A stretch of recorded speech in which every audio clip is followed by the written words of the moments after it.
Hey everybody, this is Brian from Carving is Fun. In this video, I'm going to give you a step-by-step guide how to carve a spoon out of a piece of wood. Now what you guys are going to need is some wood.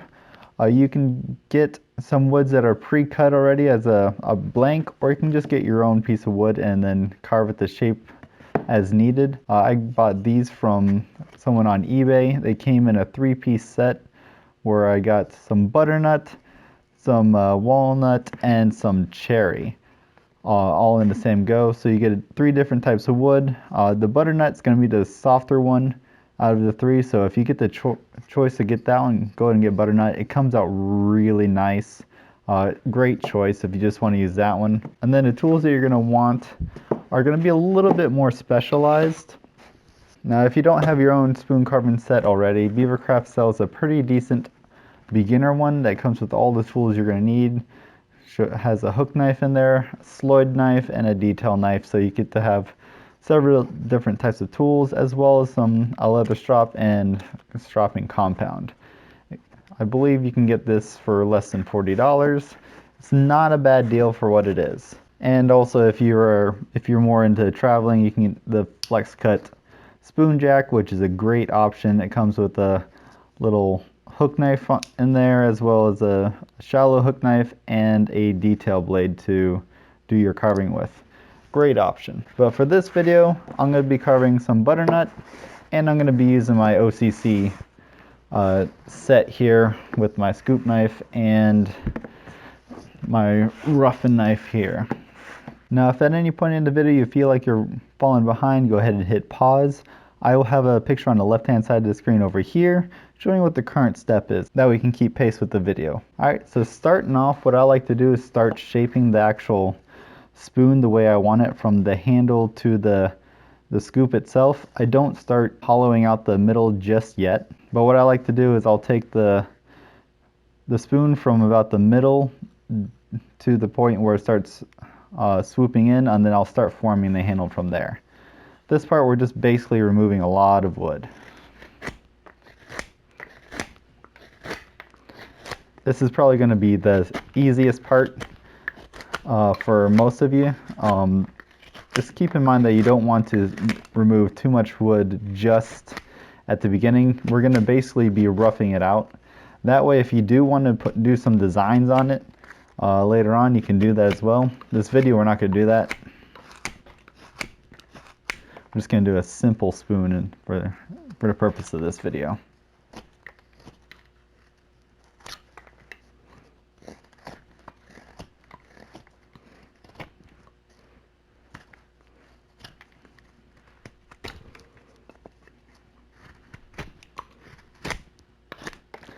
Now if some of you have something like a sloyd knife, you can also use those guys as well.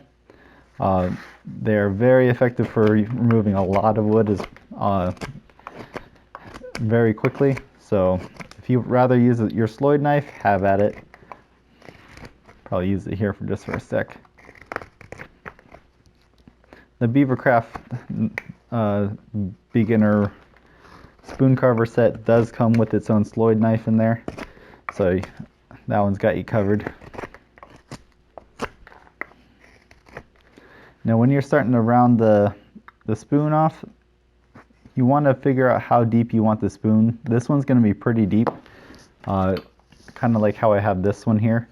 So you got to remember that the deepest part of your spoon is going to be right here, so you don't want to cut off too much wood at the bottom, but you want to start rounding it out just a little bit right there.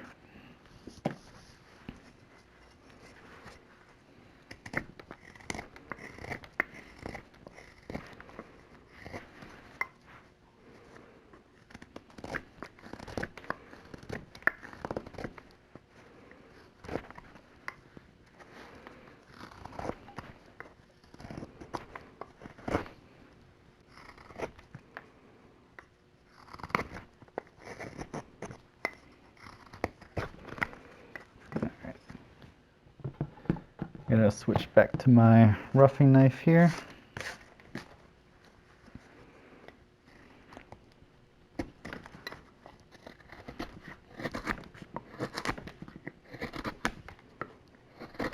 Now Now what you can do too, which can be kind of helpful if you're removing a lot of wood, sometimes I like to fix my knife hand and just draw the wood back with my offhand.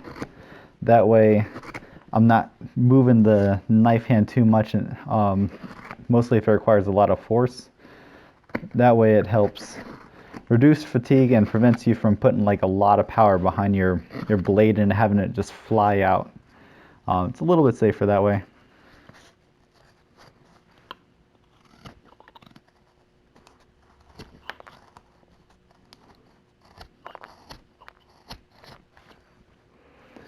Alright, I'm going to swoop this down just a little bit more here.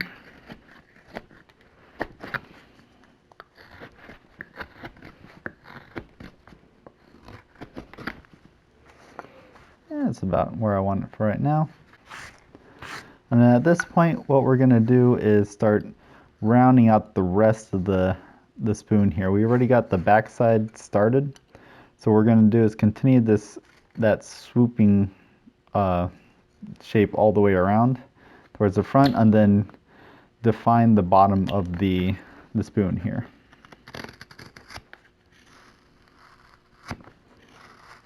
Now keep in mind of the wood grain. The wood grain for me is going this way, so if I were to start from right here, I would accidentally rip off a whole bunch of wood. I'll show you what I mean here.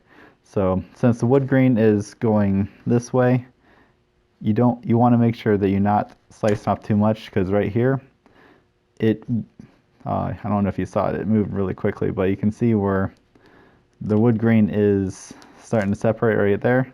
It's actually going to start splitting all along this line, and it'll be harder to curve it. So keep in mind of the wood grain when you're carving the spoon, or any other kind of curved carving anyways, because that way you don't rip off too much wood and you don't have to modify what you're doing to compensate for the amount of wood you took off there.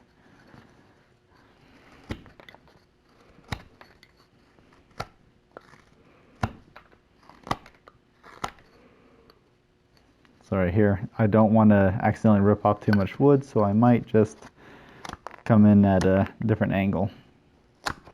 Oop, ripping off too much wood there, so start coming in and cutting across the grain.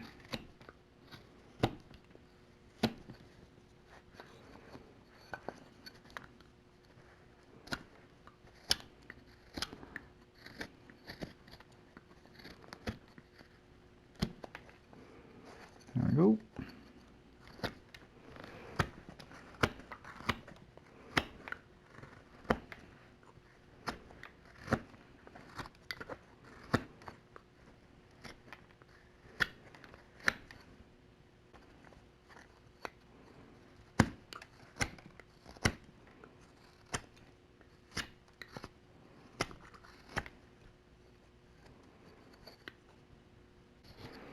Now, depending on how far you want to taper down to the tip, I don't like to taper it all the way down to the lip of it. I like to leave a little bit of a buffer, maybe about this much for the time being. That way, I'm not accidentally making the lip too thin, and it doesn't get all brittle, and I don't have to accidentally rework it if I take too much wood off later on. At this stage, we're still roughly shaping the spoon, essentially.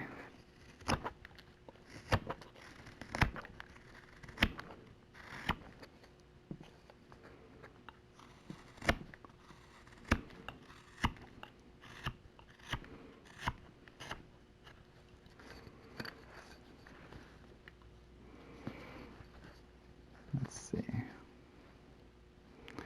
And also, when you're cutting into the wood, since the wood kind of bows out and tapers right here, if you do start cutting like this, you're going to be cutting into the grain as well.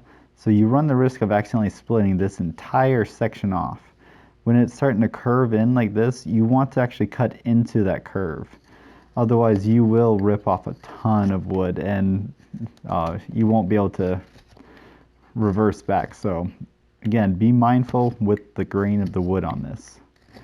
I found that it is best to cut into the curves, like on this part right here, especially if the grain is going from the back of the spoon to the tip.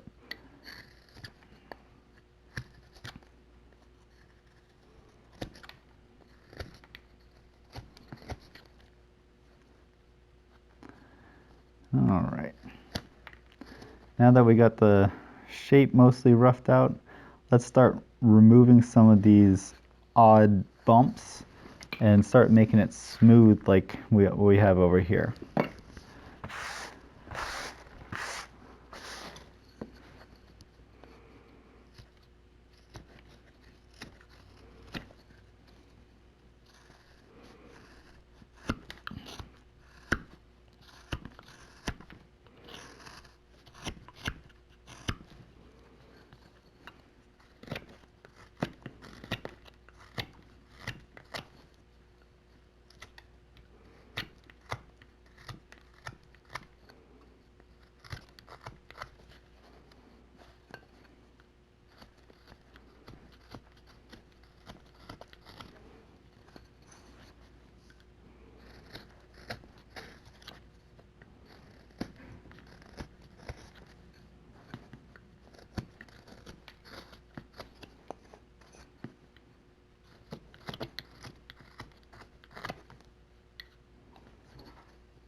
Alright, and that's pretty good for right now. We'll probably finish this up at the end of the video when we're smoothing everything out.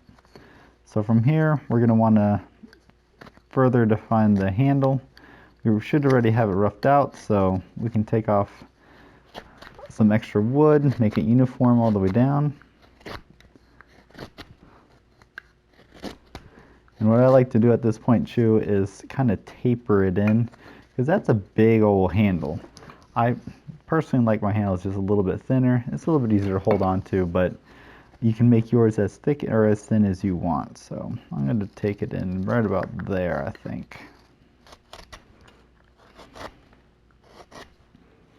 Yeah, that should be good. And sometimes these rough outs are not uniform. So at this point, it'd be good to try and even out any extra wobble that you see in there, or if it's a little bit more skewed. There we go. Mine was a little bit funky shaped, but we can round off this side a little bit more and make it more uniform. That's what I'm going to do with mine real quick. Alright, now that you have your spoon pretty much just roughed out, we're going to finish smoothing it out here in a bit, but we're going to now focus on scooping this part out here. So switching over to our hook knife, we're going to start scooping out the inside with our scoop tools. Now, keep in mind when you're working up along with the grain as well, when you start scooping in and going up against the grain, you might also run the risk of ripping out a bunch of the wood at the front. So when you scoop in, you might get halfway in and then you might rip off like the front lip. What I like to do is actually come in from the sides and go in across all the grain. Now starting off, I do like to just make a little nick all the way around. That way I have a little indicator of where I'm starting and stopping. Notice I'm not actually cutting too far into the wood. I'm just making an outline with a knife.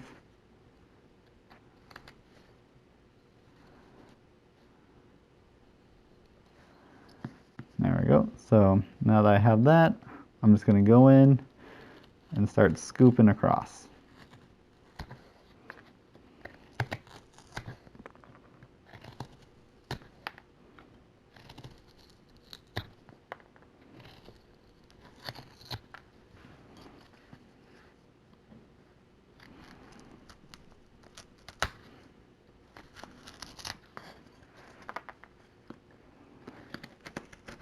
And you don't have to scoop all the way down in there. You can just start scraping off the top. If you're working with some tougher wood, you might be just taking off just the top layer at a time and slowly working your way down. I've noticed that with like the cherry and the walnut, it is a bit harder to go in there, but the butternut is quite nice and easy.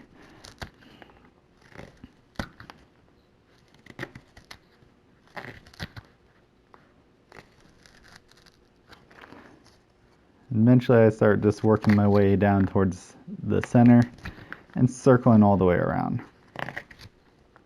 And when you're doing this, when you get to a point, you're going to want to pay attention to how deep your actual spoon is. Obviously you don't want to blow out through the bottom, but you also don't want to have a super thick wood. Like if I were to stop right here, you have all this wood in between here and the bottom of the spoon that just, it'll be a little awkward. And if you're using it, it'll just be essentially like shoving a big old hunk of wood into your mouth instead of being able to transfer any like food or liquids with it.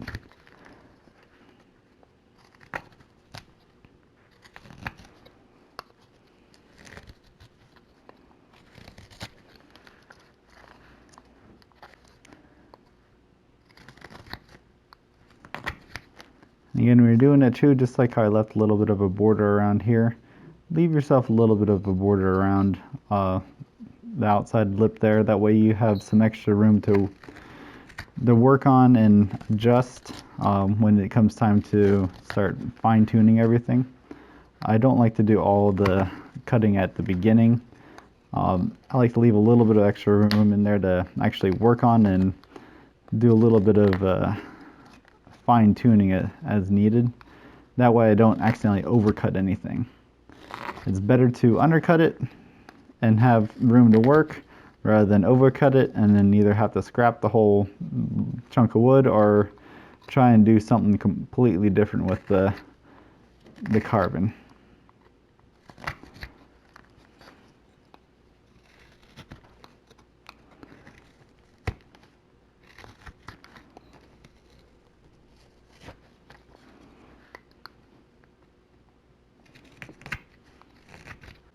Alright, I think that's as deep as I'm going to do it for this one.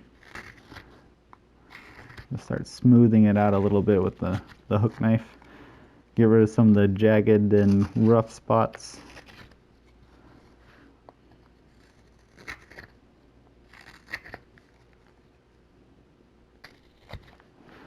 There we go.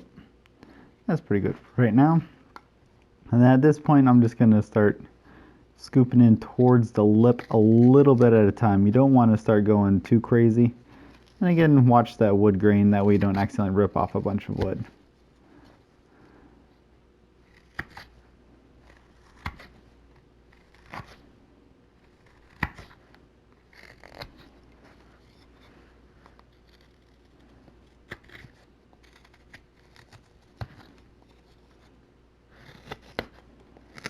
Oop, almost did it there. Almost ripped up the wood grain.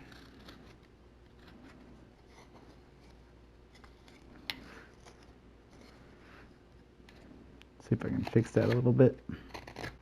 Ooh, maybe not. Look at that. I accidentally blew through some of it. And if that happens, don't worry about it too much. You might be able to fix it. I might be able to do something with it here. See if I can fix that and finish up the rest of it here. So let's see, if you do accidentally blow through it, you might be able to lower that lip up a little.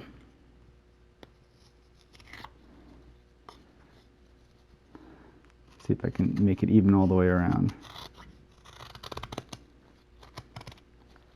This might end up being more of a shallow spoon than you originally anticipated, which is perfectly fine.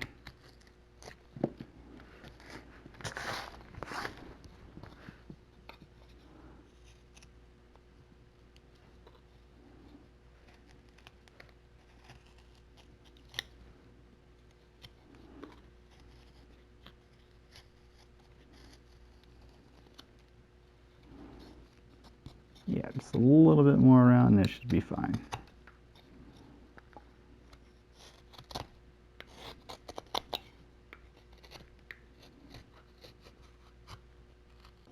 There. Smooth it out so you can reduce the chance of any splinters in the mouth, and you're good. All right. So that's pretty much fixed. Go ahead and smooth this part out here.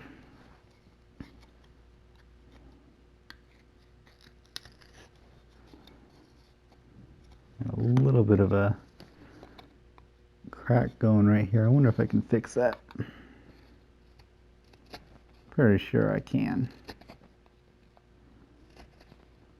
Sometimes this happens. You just gotta work with it, see if you can fix it. There we go. Smooth this part out just a little bit more. I want to make it a little bit more flat.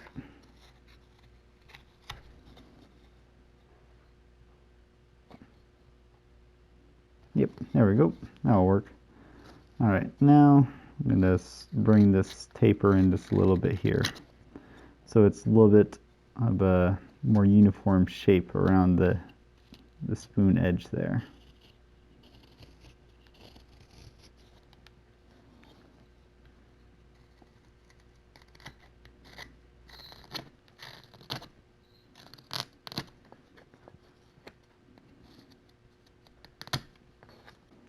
All right, and essentially you have your spoon all roughed out. At this point, you want to just smooth it out. You can either use sandpaper to do this, which I find is much faster, and it comes out really nice and smooth. So that would be a good idea. You can start off with about 150 grit and then work your way up to like 220 grit and you'll be fine. And when you're doing the inside, just put it on your finger and rub the inside. But you can also spend the time and whittle it smooth like I did to this cherry one right here. And I think it gives it a pretty dang cool look on it. So what I'm going to do is I'm going to fast forward through this section right here, and then we're going to apply some finish on it real quick. All right, now that you have your spoon completed, all you need to do is take some mineral oil.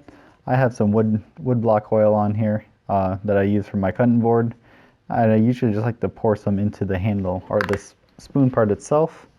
That way it's got a little spot where it's basically holding it all.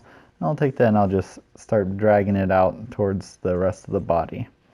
From here, you can just let it sit for a good hour or so is what I like to do. And then after that, give it a good wipe down, and then it's pretty much good to go. Now, if you're using them, I like to give the mineral oil a recoat every maybe 5 to 6 washes or so like that. That way the wood doesn't dry out and it doesn't get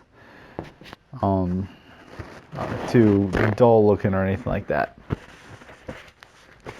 And after you're done, I have a nice kind of like a dull matted look like this guy right here. The mineral oil does not harden, so it's going to be basically it's going to be liquid the whole time, but it will act as a oil barrier between water and food getting into the wood. Now I'll have all the links in the description below for all the cutouts and any tools that you might want to use. So thanks for watching, everybody. I hope you have yourself a good day.